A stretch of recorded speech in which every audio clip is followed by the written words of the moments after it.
रामपुर गांव में गिरधारी लाल अपने छोटे से खेत में एक छोटा सा ढाबा चलाता था। वो अपने ढाबे में सिर्फ दाल चावल बेचता था, क्योंकि इससे ज्यादा उसके पास पैसे ही नहीं थे। उसका एक छोटा सा बेटा रामलाल भी था। एक रोज उनके ढाबे पर कोई एक अमीर आदमी खाना खाने आया और उसने गिरधारी से कहा, अरे भाई साहब, काम के सिलसिले में चलते चलते यहां तक पहुंच गया। भूख भी बड़ी तेज लगी है, जल्दी से खाना खिला दो। उससे पहले मेनू कार्ड दे देना। बाबूजी, ये सब तो मेरे पास नहीं है। मेरे ढाबे में सिर्फ शुद्ध दाल चावल मिलता है, इसके अलावा कुछ नहीं। तभी वहां पर भागते हुए एक आदमी मनोज आया और उसने उस अमीर आदमी से कहा, अरे वाह, मेरे गांव में इतना अमीर आदमी आया है। बाबूजी यहाँ कहाँ रुक गए खाना खाने के लिए? इसके ढाबे पर तो सिर्फ गंदे दाल चावल मिलते हैं। यहाँ से थोड़ी दूर पर एक बहुत बड़ा होटल है, वहां पर मैं आपको खाना खिलाता हूँ। अच्छा, ये तो बड़ी अच्छी बात है, चलो फिर। मनोज उस अमीर आदमी को वहां से लेकर जाने लगा। तभी गिरधारी उसे रोकते हुए बोला, अरे बाबूजी, एक बार मेरे ढाबे का दाल चावल खाकर तो देखिए, आपको बहुत अच्छा लगेगा। सुना है अमीरों को देसी खाना बहुत पसंद आता है। अरे पसंद तो आता है, लेकिन मुझे अपने स्टैंडर्ड का भी तो ख्याल रखना पड़ेगा। तुम्हारा छोटा सा गंदा सा ढाबा है, पता नहीं कैसा खाना बनाया होगा। चलो बेटा, तुम मुझे उस बड़े होटल में छोड़ दो। इतना बोलकर वो अमीर आदमी मनोज के साथ वहां से चला गया। थोड़ी दूर पर एक बहुत ही बड़ा लग्जरी होटल था। होटल का मालिक मनोज को देखते हुए बोला, क्या बात है मनोज, तुम अगर ऐसे ही काम करते रहे तो एक दिन गिरधारी का छोटा सा ढाबा हमेशा के लिए बंद हो जाएगा। फिर सारे ग्राहक मेरे पास ही आएंगे।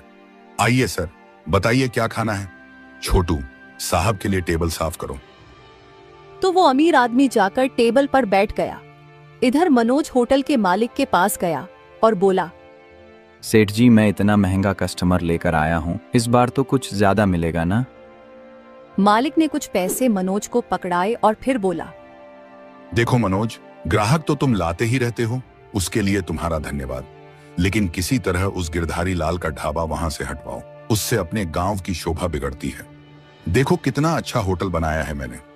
अगर उसका ढाबा चलता रहा तो कुछ गरीब लोग तो वहां जाते ही रहेंगे, लेकिन जब उसका ढाबा नहीं रहेगा तो सबके सब मेरे ही होटल में आएंगे। सेठ जी, मैं पूरी कोशिश करूंगा उसका ढाबा हटवाने की, लेकिन उसके बदले मुझे बड़ा इनाम चाहिए। अगर तुमने उसका ढाबा हटवा दिया तो मैं तुम्हें अपने होटल में एक परमानेंट नौकरी दे दूंगा। अरे नहीं मालिक, नौकरी वोकरी मेरे बस की बात नहीं है। मुझे एक बड़ी रकम दे देना और मुझे कुछ नहीं चाहिए। ठीक है, मिल जाएगी, लेकिन पहले उसका ढाबा तो हटवाओ। ठीक है मालिक।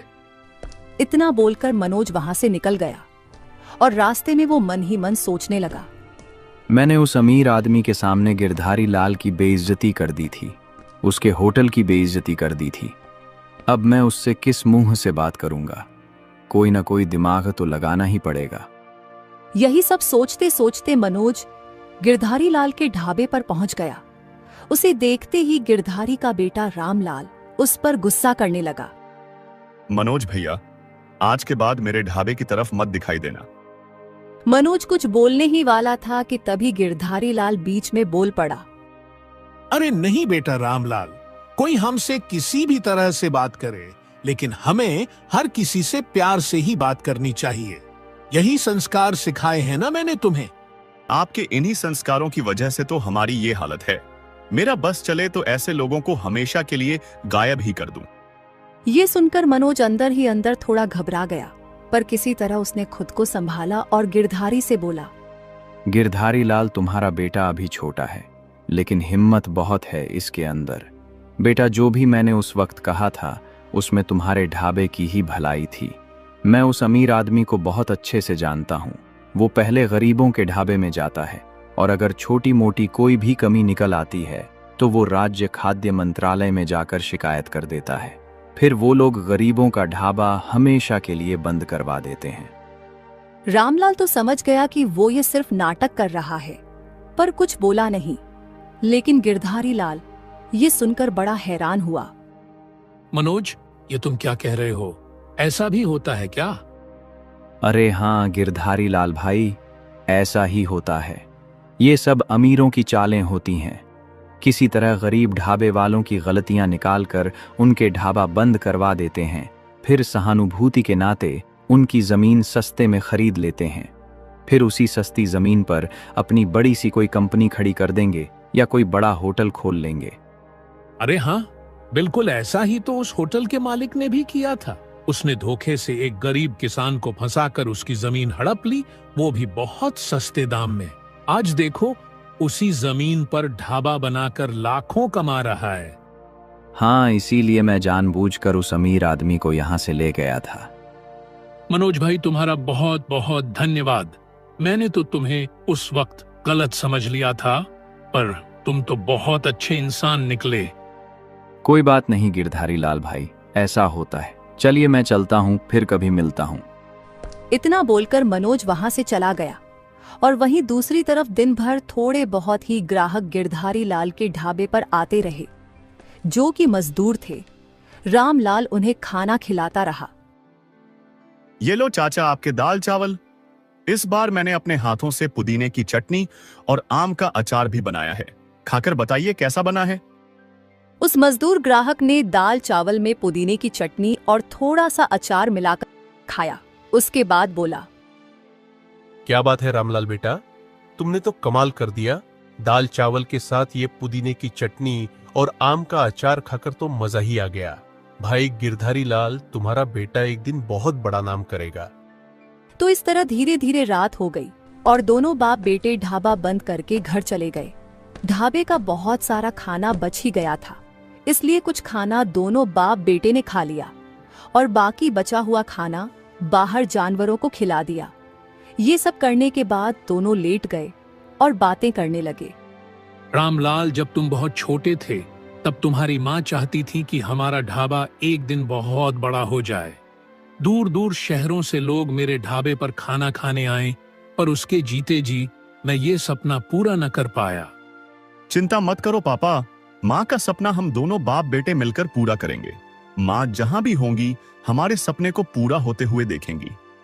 इतना बोलकर खुशी खुशी दोनों बाप बेटों ने सोने के लिए आंखें बंद की। तभी अचानक मनोज भागते हुए आया और उनका दरवाजा खटखटाने लगा। अरे जल्दी से दरवाजा खोलो गिरधारी लाल भाई, जल्दी से दरवाजा खोलो, गजब हो गया। उसकी आवाज सुनकर गिरधारी और उसके बेटे रामलाल की आंख खुल गई। दोनों उठकर खड़े हुए। गिरधारी ने तुरंत दरवाजा खोला और बोला, अरे मनोज, क्या हो गया अचानक इतनी रात को? गिरधारी लाल, तुम्हारा ढाबा कुछ लोगों ने तोड़ डाला। जल्दी चलो, मुझे तो लगता है उस होटल के मालिक का ही ये सब किया धरा है।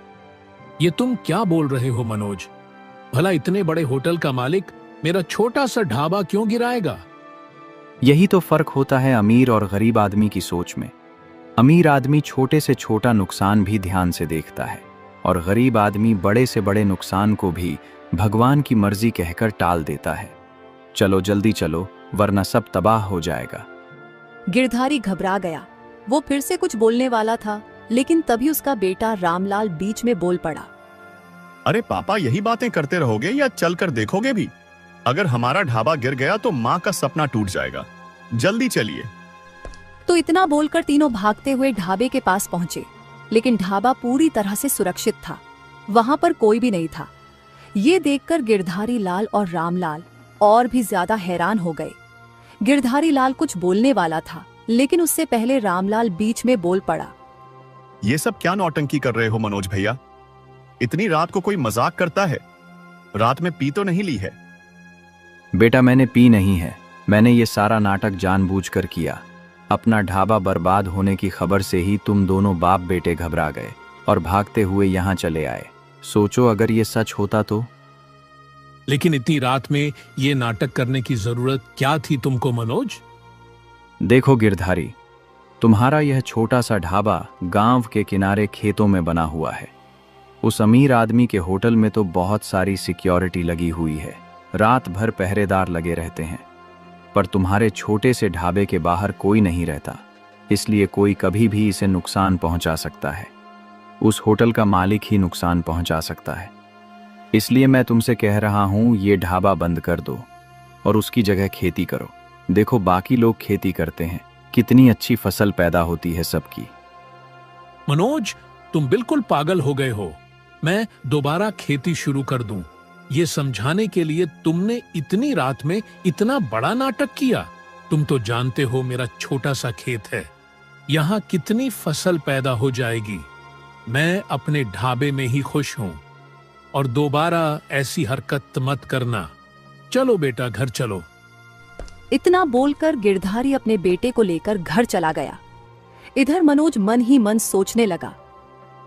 मैंने तो सोचा इस घटना के बाद ये गिरधारी डर जाएगा और अपना ढाबा बंद कर देगा। अब क्या करूं? कल फिर से समझाऊंगा एक बार। अगले दिन गिरधारी अपने ढाबे पर काम कर रहा था और उसका बेटा रामलाल ग्राहकों को खाना खिला रहा था। तभी उसके पास एक बार फिर से मनोज आया और बोला, गिरधारी, कितने साल हो गए तुम्हें ढाबा खोले हुए, पर अभी तक वहीं के वहीं हो तुम। दाल चावल के अलावा कुछ तुम बेच भी नहीं पाते। अरे मनोज, सिर्फ मैं और मेरा बेटा ही तो है मेरे परिवार में, ज्यादा खर्चा भी नहीं है। कुछ सालों बाद मेरा बेटा बड़ा हो जाएगा, उसकी शादी कर दूंगा, फिर ये ढाबा पूरी तरह से उसके हवाले कर दूंगा। फिर भगवान ने चाहा तो मेरा ढाबा भी बड़ा हो जाएगा। तुम पिता के नाम पर कलंक हो क्या? अपने बेटे को पहले से ही ढाबा बड़ा बनाकर दे दोगे तो सोचो कितना खुश होगा तुम्हारा बेटा। वरना ऐसे छोटे से ढाबे के मालिक को कौन अपनी लड़की देगा। मैं कहता हूं अपना ढाबा बंद करो, खेती चालू करो, उससे कुछ पैसा इकट्ठा करके बड़ा ढाबा बना लो, क्योंकि ये दाल चावल बेचकर तुम कभी इतने पैसे इकट्ठे नहीं कर पाओगे। गिरधारी लाल कुछ बोलने ही वाला था, लेकिन तभी वहां पर उसका बेटा रामलाल आ गया और गुस्से में बोला, मनोज भैया, मैं कब से देख रहा हूं आप बार बार इसी कोशिश में लगे हैं कि किसी तरह हमारा ढाबा बंद हो जाए। किसी ने आपको इस काम के पैसे दिए हैं क्या? ये सुनकर मनोज घबरा गया, लेकिन उसने बात को घुमाते हुए कहा, रामलाल, ये कैसी बातें कर रहे हो? मैं तो तुम दोनों की भलाई के लिए ही कह रहा था। ठीक है, आज के बाद नहीं कहूंगा। जिंदगी भर दाल चावल बेचते रहो अपने ढाबे में। इतना बोलकर मनोज गुस्से में वहां से चला गया और किसी पेड़ के नीचे बैठकर मन ही मन सोचने लगा। अगर गिरधारी का ढाबा मैं किसी तरह बंद करवा देता तो वो होटल का मालिक मुझे ढेर सारे पैसे दे देता। मुझे नहीं लगता ये गिरधारी अपना ढाबा बंद करेगा कभी। एक दिन उसी होटल के मालिक ने मनोज को अपने होटल में बुलाया और कहा, मनोज, तुम तो कच्चे खिलाड़ी निकले। तुम एक छोटे से ढाबे को बंद नहीं करवा पाए। अरे सेठ जी, गिरधारी बहुत टेढ़ी खीर है। मैंने कई तरीके अपनाए, पर वो है कि अपना ढाबा बंद करने को तैयार ही नहीं है। मैंने प्यार से भी समझाया, डराया भी, फिर भी मानने को तैयार नहीं है। कोई बात नहीं, अब देखो मैं उसका ढाबा कैसे बंद करवाता हूँ, वो भी कल ही। ये शीशी पकड़ो और किसी तरह से ये औषधि उसकी दाल में मिला देना, बाकी मैं संभाल लूंगा। लेकिन सेठ जी, अगर गिरधारी ने मुझे पकड़ लिया तो गिरधारी मुझे भले ही ना मारे, लेकिन उसका छोटा सा बेटा मुझे बहुत मारेगा। एक बार तुमने मेरा ये काम कर दिया तो मैं तुम्हें नोटों का बैग दूंगा। अरे पैसों के लिए तो मैं मार भी खा लूंगा सेठ जी, आपका काम हो जाएगा। तो अगली सुबह जब गिरधारी दाल बना रहा था तो मनोज ने किसी तरह उसे बातों में फंसाया, फिर मौका देखकर वही औषधि दाल में डाल दी। उसके बाद वो बोला, ठीक है गिरधारी, मैं चलता हूं। क्या हुआ? आज मेरा ढाबा बंद कराने की सलाह नहीं दोगे क्या? जब तुम्हें मेरी बात माननी ही नहीं है तो बार बार बोलकर क्या फायदा। इतना बोलकर गिरधारी सीधा उस होटल के मालिक के पास पहुंचा और बोला, सेठ जी, मैंने आपका काम कर दिया है। क्या बात है मनोज, मुझे पता ही था तुम बस ये छोटे मोटे काम ही कर पाओगे। किसी का ढाबा बंद करवाना तुम्हारे बस की बात नहीं है। ये लो अपने पैसे पकड़ो, और इस बारे में अगर किसी को भी पता चला तो तुम्हारी खैर नहीं। किसी को कुछ नहीं पता चलेगा सेठ जी। अब इन पैसों से मैं अपनी माँ के लिए साड़ी लेकर जाऊंगा। इतना बोलकर मनोज वहां से चला गया और थोड़ी देर बाद उस होटल के मालिक ने राज्य के खाद्य मंत्री को अपने होटल में बुला लिया। वैसे तो सारे होटल वाले मुझसे डरते हैं, पर तुमने तो खुद ही मुझे बुला लिया। चलो, अब आ ही गया हूं तो तुम्हारे खाने की जांच कर लेता हूं। अरे मंत्री जी, शौक से मेरे खाने की जांच कर लीजिए। मेरा खाना बिल्कुल स्वच्छ और साफ होता है। पहले खाद्य मंत्री ने उसके होटल के खाने की जांच की, लेकिन जांच में कुछ नहीं निकला। उसके बाद वो होटल के मालिक से बोला, तुम्हारे खाने में किसी भी प्रकार की कोई मिलावट नहीं है। अब बताओ, तुमने मुझे बुलाया क्यों? कहीं कोई गड़बड़ी की खबर है क्या? इसी गांव में एक ढाबे वाला है, मैंने उसे अक्सर देखा है। वो लोगों को गंदे दाल चावल खिलाता है। पता नहीं कहां से सस्ते दाम में दाल चावल उठा लाता है और उसी से अपना ढाबा चला रहा है। लेकिन आज मेरे खबरी ने मुझे बताया कि उसकी दाल में कुछ मिलावट है, जिससे लोगों का स्वास्थ्य पर प्रभावित हो सकता है। मैं समझ गया। मैं जब यहां आ रहा था तो रास्ते में मैंने उसका ढाबा देखा था। वही ढाबा है ना जो खेतों में बना हुआ है? हाँ, वही ढाबा है। आप चले जाइए। अगर मैं आपके साथ जाऊंगा तो उसे लगेगा मैंने आपको उसके खिलाफ भड़काया है। ठीक है, मैं जाकर देख लेता हूं। इतना बोलकर खाद्य मंत्री अपनी टीम को लेकर सीधा गिरधारी के ढाबे में पहुंच गया और उसे देखकर गिरधारी और उसका बेटा रामलाल दोनों हैरान हो गए और मनोज दूर से किसी पेड़ के पीछे छिपकर ये सब देख रहा था। तभी गिरधारी बोला, अरे साहब, आप तो खाद्य मंत्री हैं। मेरे छोटे से ढाबे में कैसे आना हुआ आपका? ढाबा छोटा हो या बड़ा, मैं तो हर जगह छापा मारने पहुंच जाता हूं। मेरा काम ही यही है। मुझे तुम्हारे खाने की जांच करनी है। हाँ साहब, बिल्कुल। मैं तो साधारण दाल चावल बनाता हूं, फिर भी आप अगर जांच करना चाहते हैं तो कर लीजिए। मुझे इसमें कोई समस्या नहीं है। खाद्य मंत्री ने गिरधारी के ढाबे की दाल की जांच की और वहां से चले गए। अगले दिन वो खाद्य मंत्री पुलिस को लेकर आ गए और उसके हाथ में एक रिपोर्ट भी थी। ये सब देखकर गिरधारी लाल डर गया और बोला, मंत्री जी, ये सब क्या है? तुम अपनी दाल में ये सब मिलाकर लोगों को खिलाते हो। इससे लोगों की जानें जा सकती हैं। ये रही रिपोर्ट। दरोगा जी, गिरफ्तार कर लीजिए इसे। ये सब सुनकर दोनों बाप बेटे घबरा गए। तभी गिरधारी का बेटा रामलाल बोला, मंत्री जी, मेरे पापा को जेल मत ले जाइए। मेरे पापा ऐसा नहीं कर सकते। इस ढाबे में सिर्फ मैं और मेरे पापा ही रहते हैं। हम दोनों के अलावा कोई नहीं रहता। चाहे तो गांव वालों से पूछ लीजिए। हम ऐसा कर ही नहीं सकते। तभी खाद्य मंत्री बोला, जब मेरे पास सारे सबूत हैं तो मैं गांव वालों से क्यों पूछूं? और बेटा, तुम्हारे ही बयान से सब कुछ साबित भी हो गया। जब इस ढाबे में तुम दोनों के अलावा कोई काम ही नहीं करता तो ये मिलावट तुम दोनों ने ही की होगी। तुम अभी छोटे हो, इसलिए तुम्हें हम कुछ नहीं कह रहे हैं। इन सबके जिम्मेदार तुम्हारे पापा हैं। अब तुम्हारे पापा कुछ साल जेल में बिताएंगे और ये ढाबा भी गिरा दिया जाएगा। गिरधारी और उसका बेटा रामलाल मंत्री जी के सामने गिड़गिड़ाते रहे, लेकिन खाद्य मंत्री नहीं माना, क्योंकि वो भी मजबूर था।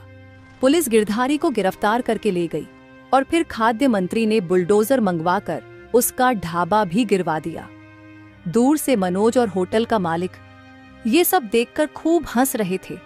तभी होटल का मालिक बोला, चलो मनोज, मेरे रास्ते का सबसे बड़ा कांटा तो हट गया।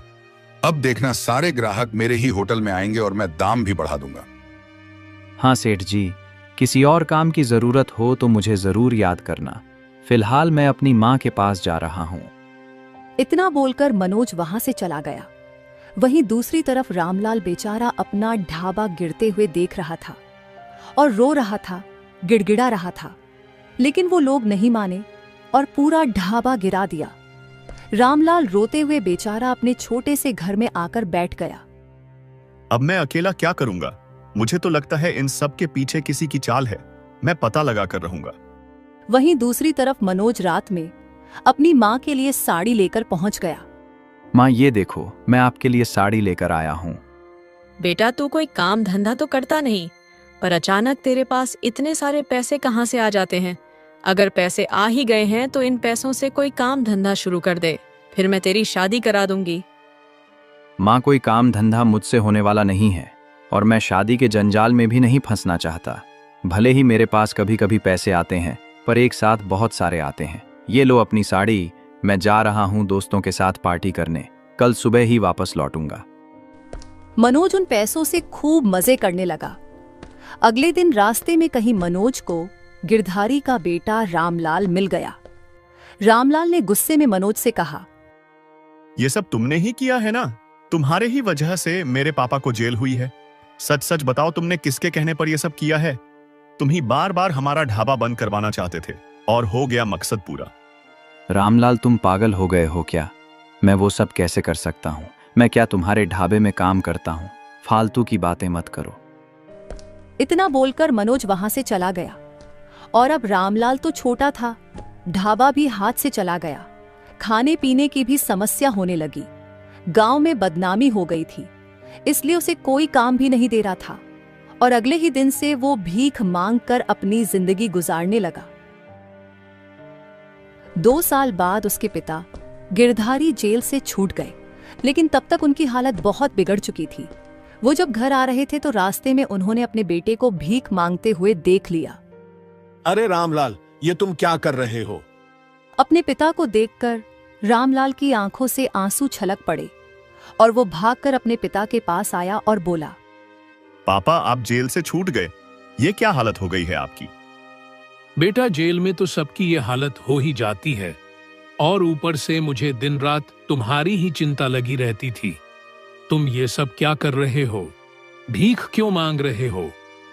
पिताजी, इसके अलावा मेरे पास और कोई दूसरा रास्ता नहीं था। हर जगह हमारी बदनामी हो चुकी है, इसलिए मुझे कोई काम भी नहीं दे रहा था। चलिए घर चलते हैं।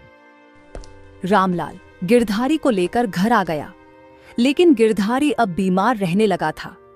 रामलाल दिन भर भीख मांगता था और रात को अपने पापा के लिए खाना बनाकर खिलाता था। फिर एक रात गिरधारी लाल ने सोचा, मेरा सब कुछ बर्बाद हो गया। एक छोटा सा ढाबा था, वो भी नहीं रहा। अब मेरे पास पैसे भी नहीं हैं कि दोबारा ढाबा शुरू कर सकूं। मेरे बेटे को सब भिखारी कहकर बुलाते हैं। हे भगवान, ये सब क्या कर दिया तूने? मेरी तो कोई गलती भी नहीं थी। इसी गम में एक रोज रामलाल के पिता चल बसे। रामलाल की रो रो कर हालत खराब हो गई।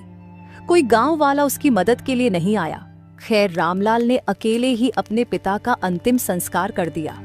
अब रामलाल की दुनिया ही उजड़ चुकी थी।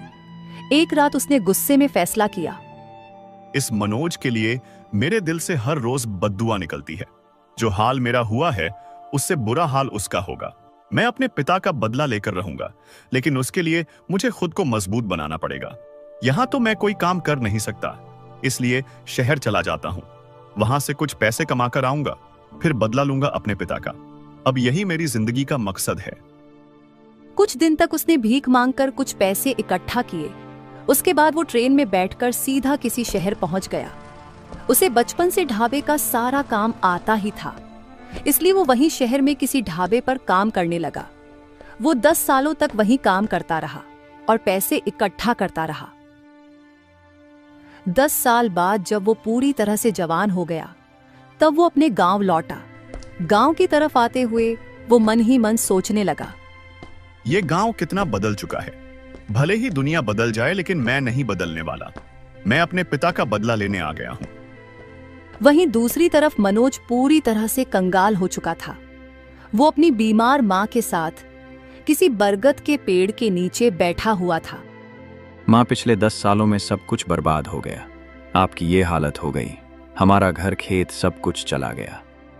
बेटा, मैंने तुझसे कितनी बार कहा था कि कोई काम धंधा शुरू कर दे और कोई गलत काम मत किया कर, लेकिन तू मेरी बात नहीं माना। तभी वहां से एक साधु बाबा गुजरे। उन्होंने रुककर उन दोनों को देखा और कहा, क्या हुआ बच्चा? कोई बहुत बड़ी परेशानी में लग रहे हो। बाबा को देखते ही मनोज उनके पैरों में गिर पड़ा और हाथ जोड़ते हुए बोला, बाबा, मेरी माँ को बचा लीजिए। हमारा सब कुछ बर्बाद हो गया। हमारे पास घर, खेत, सब कुछ था, लेकिन सब चला गया। देखो बच्चा, तुम्हारे साथ जो भी हो रहा है वो तुम्हारे द्वारा ही किए गए गलत कर्मों का परिणाम है।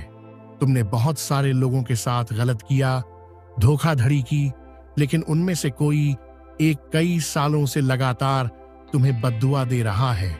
उसी की बद्दुआ लगी है तुम्हें। जब तक वो इंसान तुम्हें माफ नहीं करेगा, तब तक तुम्हारी हालत नहीं सुधरने वाली। तुम्हारे कर्मों का फल तुम्हारी मां को भी भुगतना पड़ेगा। इतने में वहां पर चलते चलते रामलाल पहुंच गया और उसने बोला, बिल्कुल सही कहा बाबा आपने। मनोज, तेरी ही वजह से मेरे पिता ये दुनिया छोड़कर चले गए। मैं रामलाल हूँ। अब मैं बड़ा हो गया हूँ, शायद इसलिए तू पहचान नहीं रहा होगा। मैं पिछले 10 सालों से रात में सोने से पहले और सुबह उठने के बाद तुझे बद्दुआ देता हूँ।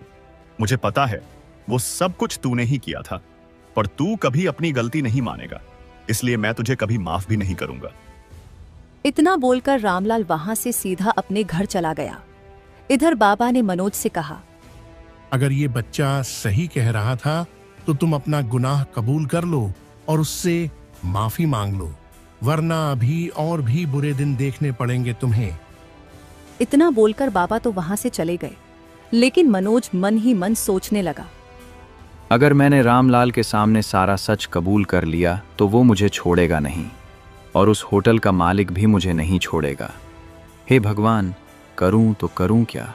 अब भीख मांगने के अलावा कोई रास्ता नहीं बचा। वहीं दूसरी तरफ रात में रामलाल मन ही मन सोचने लगा, ढाबा कैसे चलाया जाता है ये मैं शहर से सीख कर आ गया हूँ। जो भी पैसे मैंने इकट्ठा किए हैं उन पैसों से मैं अपना छोटा ही सही लेकिन लग्जरी ढाबा बनाऊंगा, वो भी अपने पिताजी और माँ के नाम से, जिससे उन दोनों का सपना पूरा होगा और फिर उसके बाद अपने पिता का बदला भी तो लेना है। रामलाल ने अपने उसी खेत में कुछ ही महीनों में छोटा ही सही लेकिन बहुत ही शानदार ढाबा बनाकर तैयार करवा दिया। उसने कुछ लोगों को काम पर भी रख लिया। ढाबा खुल जाने के बाद उसने सोचा, अब मैं सिर्फ 30 रुपए में लोगों को भरपेट खाना खिलाऊंगा, और वो भी साधारण खाना नहीं बल्कि शाही खाना खिलाऊंगा। जब रामलाल लोगों को 30 रुपए में भरपेट शाही थाली खिलाने लगा तो उस बड़े वाले होटल के ग्राहक भी धीरे धीरे रामलाल के ढाबे पर आने लगे। कुछ दिनों में रामलाल का ढाबा खूब चलने लगा, जबकि वो होटल बहुत कम चलने लगा, जिस वजह से उस होटल का मालिक परेशान हो गया। ये गिरधारी का लड़का बड़ा होकर फिर से मेरे रास्ते का कांटा बन गया है। जैसे इसके बाप का ढाबा हटवाया था वैसे ही इसका भी ढाबा यहाँ से साफ करवा दूंगा। वहीं दूसरी तरफ मनोज अपनी माँ का हाथ पकड़े पकड़े भीख मांग रहा था, लेकिन लोग उसे भीख देने से मना कर रहे थे। अरे ये तो एक नंबर का निर्लज्ज, धोखेबाज और दलाल इंसान है, इसको कोई भीख मत देना, इसकी माँ भी ऐसी ही होगी। ये सब सुनकर मनोज की माँ की आंखों से आंसू छलक पड़े, पर वो अपने बेटे की सच्चाई जानती थी, इसलिए कुछ बोल ही नहीं पाई। इन सबसे परेशान होकर एक रोज मनोज सीधा रामलाल के ढाबे में पहुंचा और उसके पैरों में गिर गया। रामलाल, मुझे माफ कर दो। आज से 10 साल पहले मैंने ही तुम्हारी दाल में उस होटल मालिक द्वारा दी गई औषधि डाली थी। फिर उस खाद्य मंत्री को भी उस होटल के मालिक ने ही भेजा था यहाँ पर। इसी वजह से तुम्हारे पिता की वो हालत हुई और वो चल बसे। जब तक तुम मुझे माफ नहीं करोगे मेरी और मेरी माँ की हालत नहीं सुधरने वाली, इसलिए मुझे माफ कर दो। मुझे तो पता ही था कि ये सब तुमने ही किया होगा, पर इन सब के पीछे उस होटल के मालिक का भी हाथ होगा, ये नहीं पता था। अब मैं तुम्हें एक ही शर्त पर माफ करूंगा, जो तुमने मेरे पिता के साथ किया वही तुम अब उस होटल के मालिक के साथ करोगे। ये लो, मेरे पास भी वैसी ही एक औषधि है, बाकी तुम्हें क्या करना है अच्छी तरह से पता है। अपनी गलती का प्रायश्चित करने के लिए मैं आखिरी बार ये पाप फिर से करने के लिए तैयार हूं। आधी रात को जब होटल बंद हो गया तो दीवार फांदकर किसी तरह मनोज उस बड़े वाले होटल में घुसा, उसकी रसोई घर में गया और खाना देखकर सोचने लगा, ये तो अपने खाने में पहले से ही इतनी मिलावट करता है, फिर ये औषधि मिलाने की जरूरत ही नहीं। खाद्य मंत्री तुरंत पकड़ लेगा अगर इस खाने की कल ही जांच हुई तो। मनोज ने सारी बात आकर रामलाल को बता दी। अगले दिन रामलाल ने खाद्य मंत्री को बुलाया, उसके होटल में भेजा और उसी दिन उसका होटल गिरा दिया गया। होटल के मालिक को भी जेल हो गई। ये सब देखकर रामलाल बड़ा खुश हुआ। पिताजी, मैंने आपके ढाबे को देखिए कितना शानदार बना दिया और आपका बदला भी ले लिया, अब तो आप खुश हैं। उस दिन के बाद रामलाल खुशी खुशी अपना ढाबा चलाने लगा, लेकिन उसी शाम मनोज अपनी माँ को लेकर रामलाल के ढाबे पर पहुंच गया और उसके सामने गिड़गिड़ाने लगा। तभी रामलाल बोला, मनोज भैया, मेरे पिताजी कहते थे हर किसी को अपनी गलती सुधारने का एक मौका देना चाहिए। आपने अपना गुनाह कबूल भी कर लिया और मुझे न्याय भी दिलाया, इसलिए मैं आपको माफ करता हूं।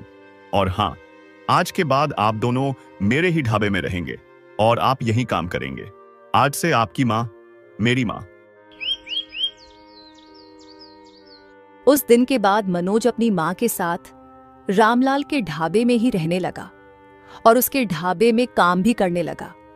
धीरे धीरे रामलाल ने अपना घर भी अच्छा बनवा लिया और खुशी खुशी उस गांव में रहने लगा, क्योंकि उसकी खोई हुई इज्जत भी अब वापस आ चुकी थी।